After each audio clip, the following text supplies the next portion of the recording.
नमस्कार दोस्तों। कहानी वाला निराला में आपका स्वागत है, जहां कहानियां सिर्फ सुनी नहीं जाती, महसूस की जाती हैं। आज आप सुनेंगे कवि यादव ब्रिजेश द्वारा रचित एक कहानी, रब की मर्जी। दोस्तों, इंसान सोचता है, योजना बनाता है, लेकिन होता वही है जो रब चाहता है। अक्सर हम अपनी मेहनत, अपने हुनर, अपने तजुर्बे पर इतना भरोसा कर लेते हैं कि हम ये भूल जाते हैं कि ऊपर एक ताकत है जो हर चीज का अंतिम निर्णय लेती है। यह कहानी है 3 मुसाफिरों की जो अलग अलग मंजिलों की तलाश में थे, लेकिन सबकी राहें एक ही मोड़ पर आकर मिल गईं। उस मोड़ पर जहां रब की मर्जी ने अपनी हकीकत दिखा दी। आइए अब कहानी में आगे बढ़ते हैं। इससे पहले कि आप इस कहानी में खो जाएं, मेरे इस कहानी वाला निराला को लाइक, कमेंट तथा शेयर करना न भूलें। और हाँ, यदि चैनल पर पहली बार आए हैं तो सब्सक्राइब वाला बटन और घंटी को जरूर दबाएं, ताकि इस चैनल पर आने वाली हर कहानी की सूचना सबसे पहले आपको मिले। बहुत पुराने समय की बात है। एक बड़ा राज्य था, रत्नपुर। समृद्धि, वैभव और धर्म का एक अनोखा मेल।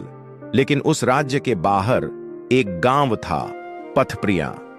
उस गांव में 3 युवक रहते थे, रघु, दयाराम और आरिफ। रघु बेहद चतुर लेकिन लालच से भरपूर, उसे सिर्फ धन चाहिए था। दयाराम बहुत भावुक और प्रेम से भरा हुआ इंसान। उसका सपना था कि उसे कोई सच्चा साथी मिले जो उसकी अधूरी दुनिया को पूरा करे। आरिफ एक शांत, संयमी और रब में पूर्ण विश्वास रखने वाला व्यक्ति, जो कुछ नहीं मांगता था, बस वही चाहता था जो रब चाहे। तीनों ने अपने अपने कारणों से गांव छोड़ने का फैसला किया। रघु ने कहा, मैं रत्नपुर जाकर राजा से सोने की थैलियां मांगूंगा, मैं व्यापार करूंगा, महल बनवाऊंगा और सबको दिखाऊंगा कि रघु क्या चीज है।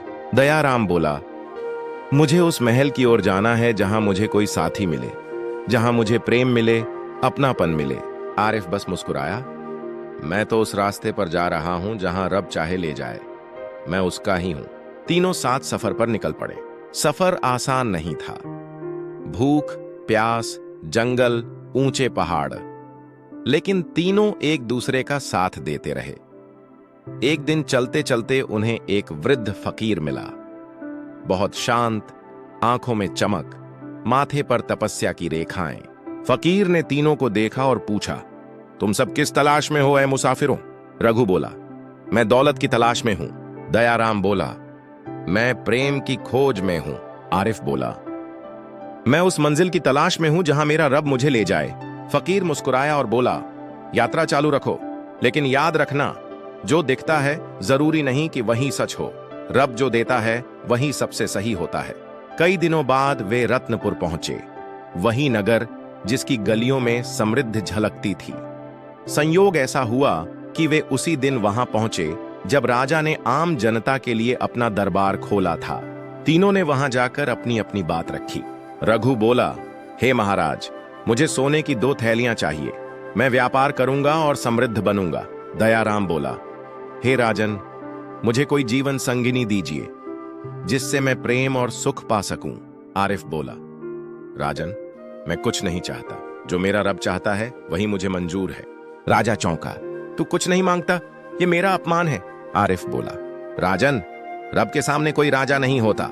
अगर रब ने चाहा तो सब मिलेगा, अगर नहीं तो तेरा दिया भी कुछ नहीं बिगाड़ सकता। राजा मुस्कुराया, पर उसकी आंखों में ईर्ष्या की चिंगारी जल उठी। सुबह राजा ने तीनों को दरबार में बुलाया।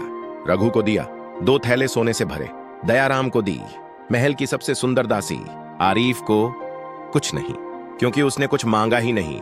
तीनों निकल पड़े वापसी की राह। कुछ दूर जाने के बाद रघु ने बोला, यार ये थैले भारी हैं, तू थोड़ी देर के लिए पकड़ ले। आरिफ ने कहा, ठीक है, दोस्त की मदद के लिए हमेशा हाजिर हूं। और इधर राजा अब जल रहा है। इस फकीर आरिफ ने मेरी इज्जत छीन ली, इसे सबक सिखाना होगा। वह जल्लाद भेजता है और कहता कि जिसके पास कुछ नहीं है उसे मार दो। रघु थककर सोना आरिफ को पकड़ा देता है।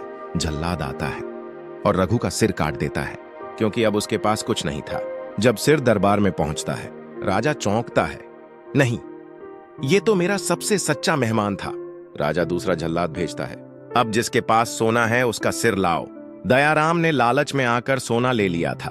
उसने कहा कि दोस्त, तुमको सोने की क्या जरूरत है, इसे मुझे दो क्योंकि मेरे पास अब मेरी पत्नी है। जल्लाद आता है और इस बार दयाराम का सिर धड़ से अलग कर देता है क्योंकि उसके हाथ में अब सोने से भरी 2 थैली थी। राजा फिर पछताता है, मैंने एक और मासूम को मार डाला। अब केवल आरिफ बचा था, अकेला, शांत लेकिन संतुष्ट। राजा ने उसे दरबार में बुलवाया। तू बच गया कैसे? आरिफ बोला, न मैं सोने का मालिक था न प्रेम का, मेरी दौलत सिर्फ रब का भरोसा था। राजा को पश्चाताप हुआ और फूट फूट कर रोने लगा। मैंने 2 निर्दोष लोगों की हत्या कर दी, मेरी सजा क्या है? आरिफ बोला, अपने रब से माफी मांगो, उनके परिवारों को जीवन की सुविधा दो और घमंड को रब की दहलीज पर छोड़ दो। राजा ने ऐसा ही किया। राजा झुक जाता है, आरिफ को दुकान दी जाती है, वो गरीबों में दौलत बांटता है और सदा रब की रजा में जीता है। राजा ने हर हफ्ते आरिफ से मिलने की विनती की और बेगुनाहों के घर वालों को मुआवजा भेजा। आरिफ ने फिर से मेहनत से काम शुरू किया, खूब कमाया, लेकिन कभी घमंड नहीं किया। तो दोस्तों, इस कहानी से हमें क्या सीखने को मिला? रघु को दौलत मिली लेकिन जान नहीं बची। दयाराम को लड़की मिली लेकिन वह भी नहीं बचा। और आरिफ, जिसने बस भरोसा रखा, उसे सब कुछ मिला, दुकान, इज्जत और वो शांति जो दुनिया का सबसे कीमती खजाना है। जब तुम अपने दिल से ऊपर वाले को पुकारते हो, वो जवाब जरूर देता है, लेकिन अपने तरीके से, और उसका फैसला हमेशा सबसे बेहतर होता है। कि रब की रजा सबसे बड़ी दौलत होती है, कि जिसे रब चाहता है उसे दुनिया की कोई ताकत नहीं हरा सकती। दौलत और रिश्ता दोनों अधूरे हैं अगर उनमें रब का साथ नहीं। जो रब की रजा में खुश रहता है उसकी जिंदगी में कभी अंधेरा नहीं रहता। दौलत, प्रेम, संबंध, यह सब अधूरे हैं अगर नियत साफ ना हो। असली शक्ति भरोसे में है, उस भरोसे में जो किसी इंसान पर नहीं, उस रब पर हो जो कभी गलत नहीं करता। दोस्तों, हम सबके अंदर कभी ना कभी रघु, दयाराम और आरिफ तीनों होते हैं। सवाल ये है, हम किसका रास्ता चुनते हैं? याद रखिए, रब कभी किसी का हाथ नहीं छोड़ता, लेकिन इंसान खुद उम्मीद और भरोसे से मुंह मोड़ लेता है। इसीलिए हमेशा भरोसा रखो, क्योंकि अंतिम निर्णय रब का होता है। धन्यवाद। जुड़ते रहिए कहानी वाला निराला के साथ, जहां कहानियां सिर्फ सुनाई नहीं जाती, महसूस की जाती हैं।